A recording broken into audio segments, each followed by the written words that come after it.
नमस्ते बच्चों, मैं आपकी पर्यावरण विषय की अध्यापिका ज्योत्सना गुप्ता।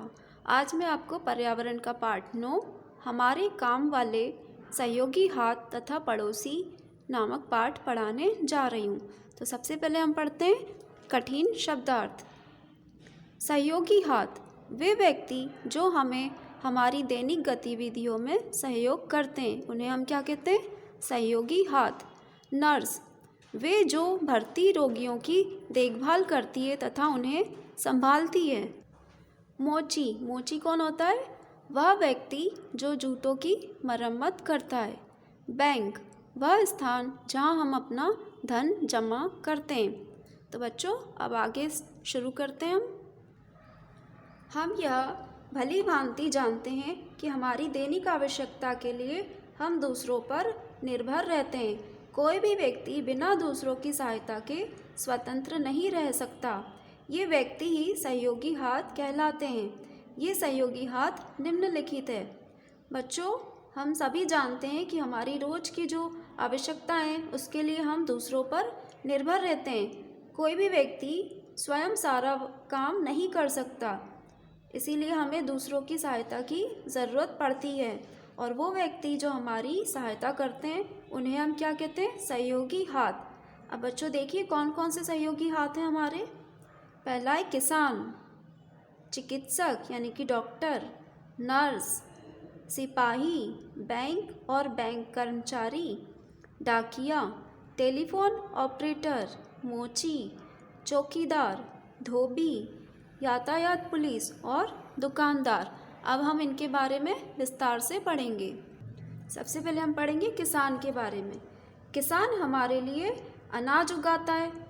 इन अनाजों से हम अपना भोजन तैयार करते हैं। बच्चों अगर किसान वो अनाज नहीं उगाएगा तो हमें भोजन प्राप्त नहीं होगा। वह सब्जियां, फल, मसाले, चाय, कॉफ़ी आदि भी हमारे लिए उगाता है। इस अर्थ में किसान हमारे समाज का एक महत्वपूर्ण व्यक्ति है। सही बात है बच्चों, अगर किसान नहीं होता तो हमारे लिए अनाज कौन उगाता, फिर हम क्या खाते। इसीलिए ये हमारे लिए बहुत ही महत्वपूर्ण व्यक्ति है। दूसरा है चिकित्सक। चिकित्सक यानी कि डॉक्टर, ये दिखाई दे रहा है आपको पिक्चर में। चिकित्सक नर्सिंग होम और क्लिनिक में काम करते हैं। जब हम बीमार होते हैं तो वह हमारा इलाज करता है। हमें हमेशा चिकित्सक की सलाह माननी चाहिए।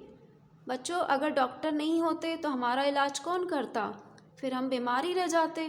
इसीलिए बच्चों जो चिकित्सक है यानी कि डॉक्टर, ये भी हमारे जीवन में महत्वपूर्ण स्थान रखते हैं। दूसरा है नर्स। चिकित्सक के बाद नर्स का नंबर आता है। वह भी अस्पताल, नर्सिंग होम और क्लिनिक में काम करती है। कई बार हम लंबे समय के लिए बीमार पड़ जाते हैं। इस प्रकार की स्थितियों में हम अस्पताल में भर्ती होते हैं। नर्सें भर्ती मरीजों की देखभाल करती है। सही बात है ना बच्चों, जब हम बीमार पड़ जाते हैं लंबे समय के लिए और हमें अस्पताल में भर्ती होना पड़ता है, तब हमारी देखभाल कौन करती है?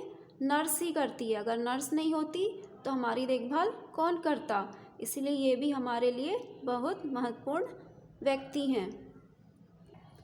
क्या आप जानते हैं फ्लोरेंस नाइटिंगेल ने एक बहुत ही अच्छी नर्स के रूप में संसार की सेवा की। उन्होंने नर्सिंग का सबसे अच्छा उदाहरण प्रस्तुत किया। अब है बच्चों सिपाही। सिपाही समाज में कानून और व्यवस्था बनाए रखता है।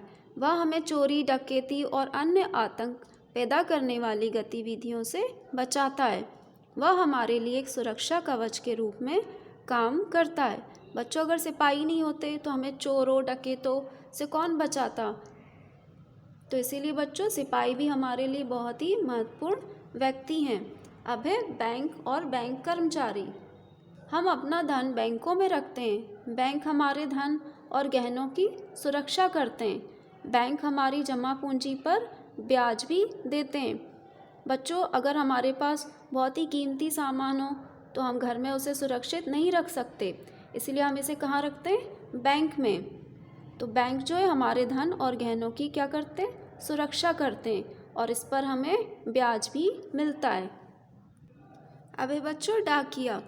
डाकिया एक मेहनती व्यक्ति होता है।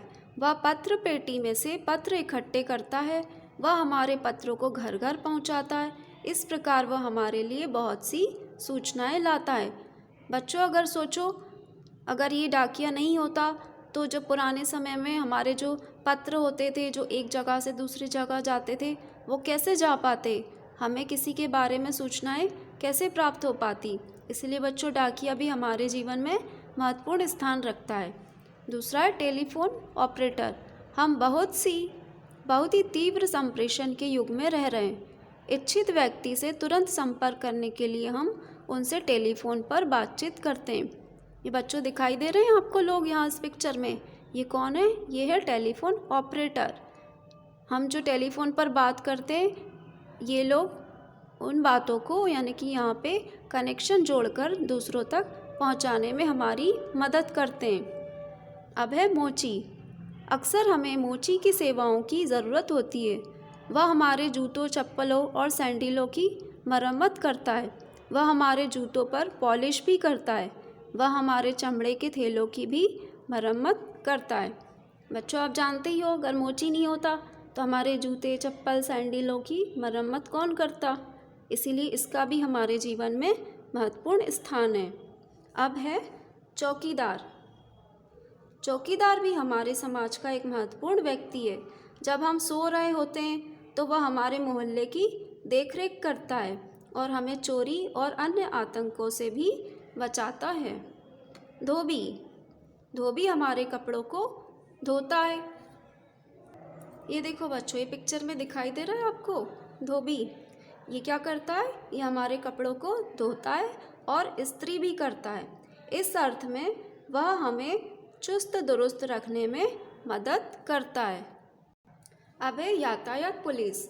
यातायात पुलिस सड़कों पर यातायात नियंत्रित करती है। आपने देखा है ना, सड़कों पे ट्रैफिक पुलिस होते हैं और ये क्या करते हैं? जो वाहन यहाँ से वहाँ जाते हैं उनको नियंत्रित करते हैं। वह हमें आने जाने, सावधानी और रुकने के संकेत देता है। वह दुर्घटनाएं रोकने में मदद करता है। बच्चों, अगर ट्रैफिक पुलिस नहीं होगा तो ट्रैफिक कहीं से भी जा सकता है और हमें नुकसान हो सकता है। अब है दुकानदार। हमें अपनी दैनिक आवश्यकताओं के लिए बहुत सी चीज़ों की ज़रूरत पड़ती है। दुकानदार इन वस्तुओं को अपनी दुकानों में रखते हैं। वे इन वस्तुओं को बेचते हैं। इस प्रकार दुकानदार भी समाज का एक महत्वपूर्ण व्यक्ति होता है। बच्चों, हमें बहुत सारी चीज़ों की ज़रूरत पड़ती है, तो हम ये चीज़ें कहाँ से लाते हैं? दुकान से। अगर दुकानदार अपनी दुकान ना लगाए तो हमें चीज़ें मिलेंगी क्या? नहीं मिल पाएंगी। इसीलिए दुकानदार भी हमारे लिए एक महत्वपूर्ण व्यक्ति है। अब कुछ स्मरणीय तथ्य।